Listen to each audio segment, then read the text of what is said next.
tous, bienvenue sur la mécanique selon boule. Donc aujourd'hui une nouvelle VTA, donc vidéo technique automobile.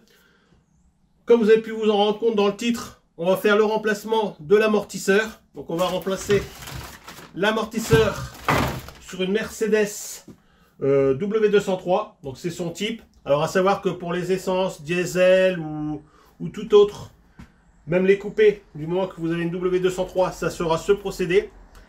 Alors on va faire le remplacement de la jambe de force ainsi que la coupelle. Alors je sais pas pourquoi, pour avoir la coupelle, quand ils fournissent les pièces pour cet amortisseur là, ils fournissent aussi le grand plateau supérieur. Donc on remplacera tout ça. Alors à savoir que c'est pas la première fois que je réalise cette opération. À chaque fois que j'ai fait cette opération, c'est toujours compliqué. C'est vraiment un ensemble qui est pénible à changer. Alors pourquoi? C'est tout simplement parce qu'on a un ressort qui a beaucoup de débattement, qui est comprimé sur une petite course. Donc ça fait quand on vient écraser le ressort pour libérer la coupelle supérieure, on a encore le ressort qui comprime vers l'extérieur, vers la coupelle, toute sa force. Donc même avec de l'outillage spécifique, comme vous verrez dans la vidéo, on a encore bien des difficultés à le retirer, mais surtout à venir remettre l'ensemble supérieur, vous verrez de toute manière. Donc dans tous les cas, vous inquiétez pas, je vous mettrai un maximum d'informations en ce qui concerne le démontage et le remontage de ce ressort. Mes astuces à moi, ce que j'ai appris, ce que je me suis fabriqué comme outil pour pouvoir réaliser cette opération dans les meilleures conditions et surtout dans la meilleure sécurité possible. Voilà, dans tous les cas, vous verrez ça dans la vidéo. Donc sans plus attendre, je vous mets le démontage de la jambe de force sur le véhicule. Je suis en train de faire les points de rouille sur la partie avant de la Mercedes C320. Donc du coup, j'ai déjà fait l'amortisseur d'un côté. Et je me suis dit, je vais vous partager ça avec vous. Donc la Mercedes, ne vous inquiétez pas, elle est déjà sur cale. Les roues sont déjà déposées. Vous verrez, la façade, elle est déposée aussi parce que je suis en train de traiter tous les différents éléments, comme vous pouvez vous rendre compte peut-être ici. Voilà, je suis en train de repeindre toutes ces petites pièces qu'ils ont rouillées. Donc vous inquiétez pas s'il y a beaucoup de choses déjà démontées. Nous, on se concentre surtout sur l'amortisseur. Je vous emmène avec moi sur le véhicule et on se retrouve tout de suite après à l'atelier pour remplacer l'ensemble. Allez, à tout de suite. Donc voilà, c'est parti. Nous nous retrouvons à l'extérieur sur le véhicule. Donc sur ce modèle-là, rien de compliqué pour le démontage. Vous avez 3 vis sur la partie inférieure de la jambe, plus la biellette, et une vis sur la partie supérieure au niveau du compartiment moteur. Voilà, donc ça se passe plutôt bien. C'est vraiment un ensemble facile à déposer. C'est vraiment à l'atelier que ça va se compliquer. Donc ici, pour la première vis, c'est une vis qui fait axe. Donc un bras de force vous sera nécessaire parce que c'est quand même bien serré. Donc bras de force. Ou alors si vous n'avez pas, vous pouvez tester à la clé à choc. Mais bon, ça restera difficile quand même. Donc il suffit juste de débloquer au bras de force si vous en avez un. Puis ensuite un coup de clé à choc ou une clé à cliquer fera l'affaire. Voilà, moi j'utilise un cliquet. Ça se passe super bien. Ça va, c'est vraiment... si vous avez du dégrippant, il faut toujours mettre du dégrippant. Voilà, mais ça va assez bien dans l'ensemble. Donc à partir de là, on aura enlevé cette vis là. Il nous restera les deux inférieurs. Un colson à couper au niveau du flexible de frein, parce que vous avez le support du flexible de frein qui est monté sur la jambe. Donc il suffit juste de couper le rislant et puis le remplacer au moment du remontage. Voilà, si le remontage je le ferai pas avec vous sur cette vidéo là, vu que moi j'ai encore toute la partie anti-rouille à traiter du châssis. Donc le but d'aujourd'hui c'était de démonter la jambe de force. J'ai encore les bras de suspension à remplacer. Et voilà, tout ça je le ferai hors caméra. Donc un petit chasse goupille pour vous aider à retirer l'axe. Ensuite on va couper les différents rislants. Donc moi j'en avais un sur les capteurs de frein et d'ABS, mais vous avez un beaucoup plus grand qui est sur la jambe de force, qui fait le tour de la jambe de force, donc il faudra couper aussi. Voilà, donc pensez à vous équiper d'un rislant de remplacement pour le remontage.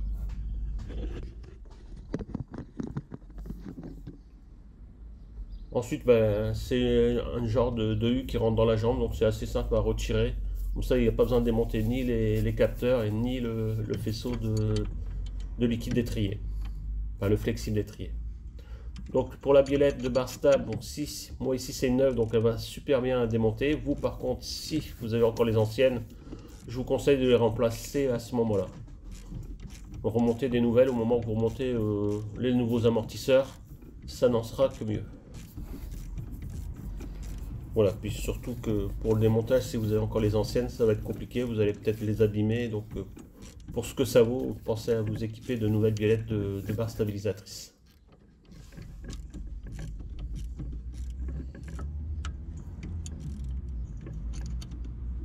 Donc voilà, ça se termine. Donc ensuite, il nous reste plus que pour la partie inférieure les deux vis qui maintiennent sur le moyeu. Donc c'est des toutes petites vis, il n'y a vraiment pas beaucoup de filetage. Il doit avoir 1,5 cm de filetage, donc ça va assez vite à retirer. Par contre, un peu plus pénible à remettre en place. Et on n'a vraiment pas beaucoup d'emprise sur les vis pour pouvoir aller les revisser sur le moyeu. C'est vraiment des toutes petites vis, je vous fais voir. Donc une fois qu'on a terminé la partie inférieure, il ne nous reste que la partie supérieure à faire. Donc c'est une vis qui est accessible très facilement. Il suffit juste de bloquer la partie BTR qui est à l'intérieur, qui fait axe de la jambe, puis retirer les gros. Donc il n'y a vraiment rien de compliqué à ce stade-là.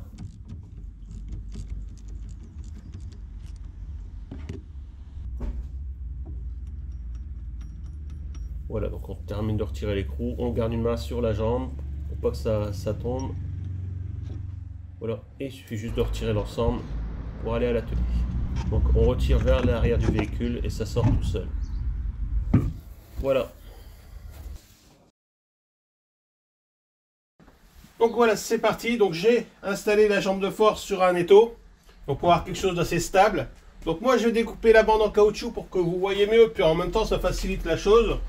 Donc moi c'est parce que j'ai l'ensemble à remplacer. Donc surtout vous, si vous ne changez pas la coupelle, n'allez pas couper la bande en caoutchouc, hein. On est bien d'accord. Donc je vais commencer à l'entailler. Voilà, pour faire voir que ça va, c'est bien. Voilà, un bon cutter.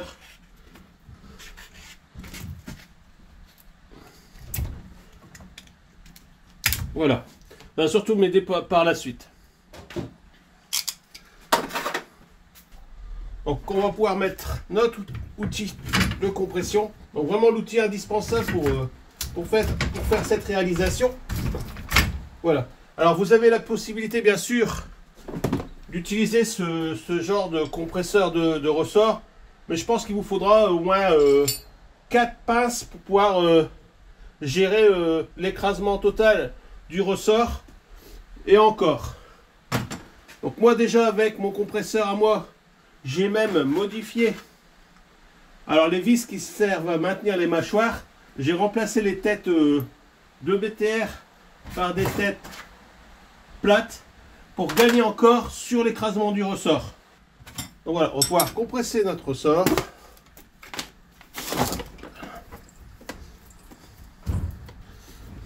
Alors, ce qui est bien avec ce compresseur là, c'est qu'on a des mâchoires d'arrêt du ressort. Ça permet vraiment de le verrouiller.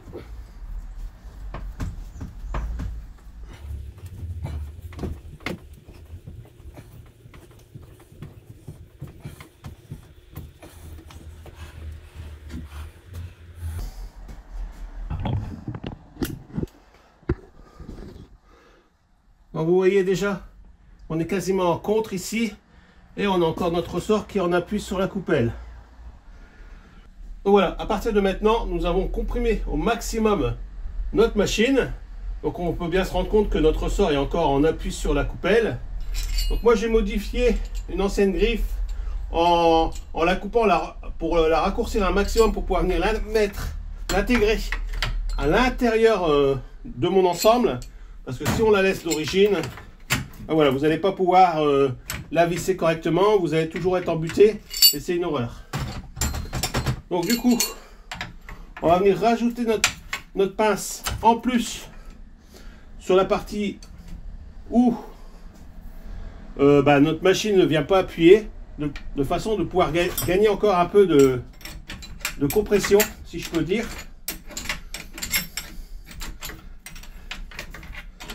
Voilà.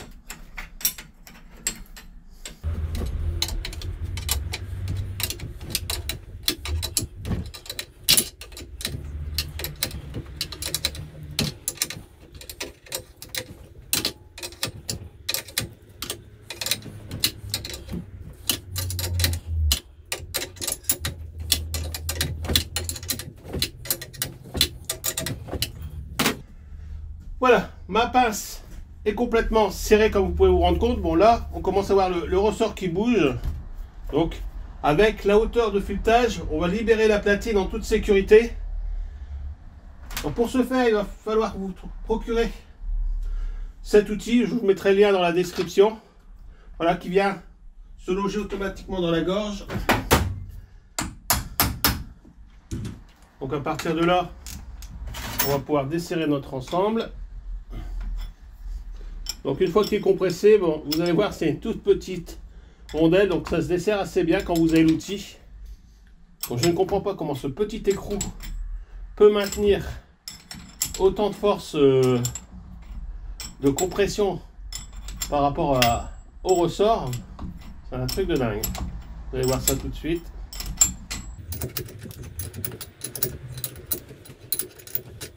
Je vais voir que ça monte.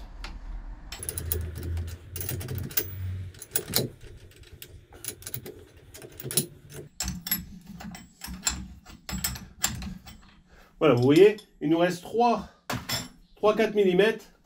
Bon, on peut se rendre compte que notre ressort est vraiment relâché au maximum, mais vous allez voir qu'il y a encore de la pression. Et c'est cette pression-là qui va bien nous embêter au remontage.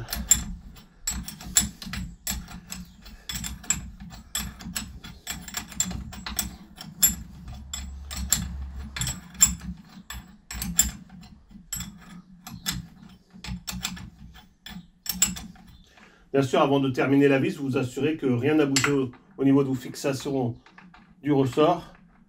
Si vous avez des doutes, vous pouvez toujours rajouter des petites sangles. Voilà, vous avez vu, nous avons cet effet de ressort qui est intervenu sur la tête d'amortisseur. Donc c'est cette partie-là qui va être pénible au remontage, c'est-à-dire qu'on n'aura pas assez d'écrasement pour venir remettre l'écrou. Donc c'est là que ça se complique. Donc à partir de là, on peut retirer notre ensemble de ressort. Et voilà. Alors moi j'ai de la rouille sur mon ressort, je vais la traiter tout de suite. On récupère le soufflet, on regarde si notre ensemble de butée est encore correct. Donc ici on voit bien, c'est encore... Bon, bien sûr ça a du temps, mais c'est encore correct. Ça je ne le remplacerai pas. Voilà, donc moi je mets la nouvelle jambe, je repeins en anti-rouille mon ressort. Et on se retrouve pour le remontage. Voilà, c'est parti pour le remontage. Donc, on n'oublie pas de remettre la cale du ressort qui est en caoutchouc. Voilà, qu'on reprend sur l'ancien, qui n'est pas fourni avec la nouvelle jambe. On n'oublie pas le soufflet et en même temps la butée. Voilà. On va venir mettre en place notre ressort. Donc, le début du ressort dans la butée. Pareil sur la nouvelle coupelle, on a ici un caoutchouc qui fait butée pour pouvoir mettre le début du ressort. Donc on s'assure bien qu'il est bien en place. Voilà. On essaie déjà de se mettre dans l'axe de l'amortisseur. On a ici la tête d'amortisseur, mais je la mettrai après moi. Bon, je ne vous ai pas fait voir tout à l'heure, mais c'est ça. Le petit écrou qui maintient l'ensemble complet.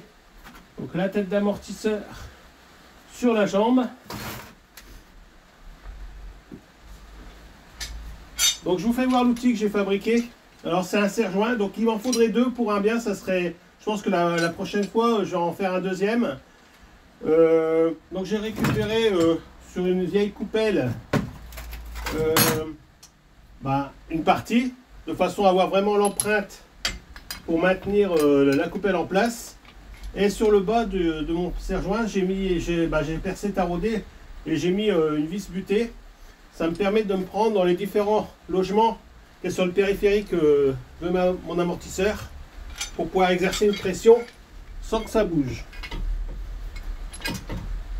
Voilà, donc ça va nous permettre de baisser encore plus le ressort pour pouvoir mettre notre tête d'amortisseur. Si bon, la tête d'amortisseur fait bien encore 10 cm, enfin voire 8-9, et là on n'a que 1 cm de filetage qui dépasse, malgré qu'on est compressé partout au maximum.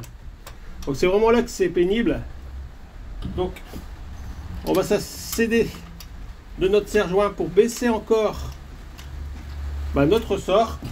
Voilà, on s'assure bien que la tête d'amortisseur ne prend pas dans le filetage, sinon ça va nous faire redescendre la tige du ressort. Voilà. Voilà. Donc c'est ici qu'il m'en faudrait un deuxième pour vraiment aider un peu le truc, quoi. Parce qu'il va encore nous manquer un petit peu.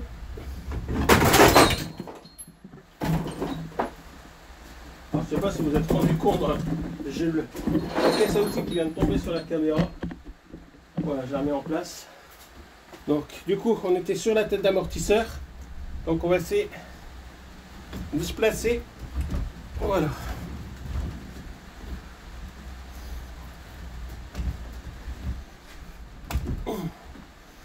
C'est vraiment pas évident.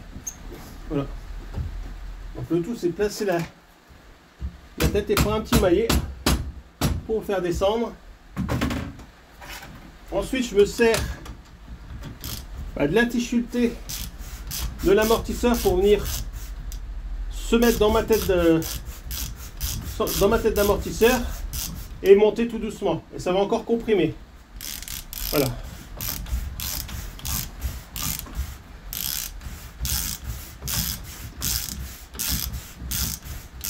On va faire ça jusqu'au moment où la tige-filetée dépasse de la tête d'amortisseur.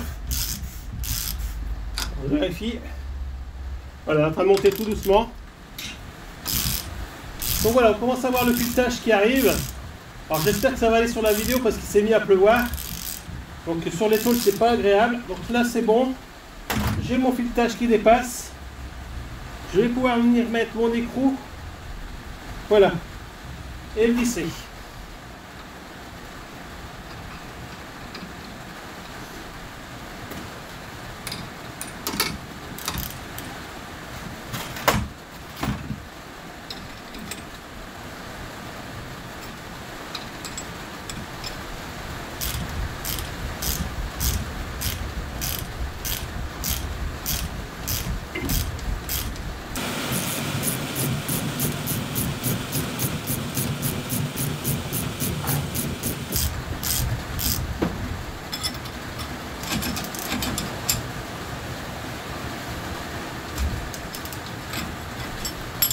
Voilà, alors j'essaie d'être trop fort, je crois que j'ai abîmé un peu l'ergot. Donc faites attention au moment du serrage, il ne faut pas trop serrer, sinon c'est les ergots de l'écrou qui s'abîment. À partir de là, vous pouvez enlever votre serre-joint. Alors si vous avez des difficultés et que vous n'arrivez pas à faire monter le filetage dans la partie aluminium de la tête d'amortisseur, ne vous inquiétez pas, vous pouvez rajouter un serre-joint. Ou alors, je ne sais pas si je l'ai là, oui, une griffe. Alors si vous avez des griffes, serre-joint, vous pouvez venir ici, de façon à appliquer de chaque côté, vraiment pour comprimer le restant qui n'aura pas été comprimé. Donc là, je vais retirer l'appareil, et je vais attendre qu'il y ait de l'orage pour dire que je puisse terminer la vidéo.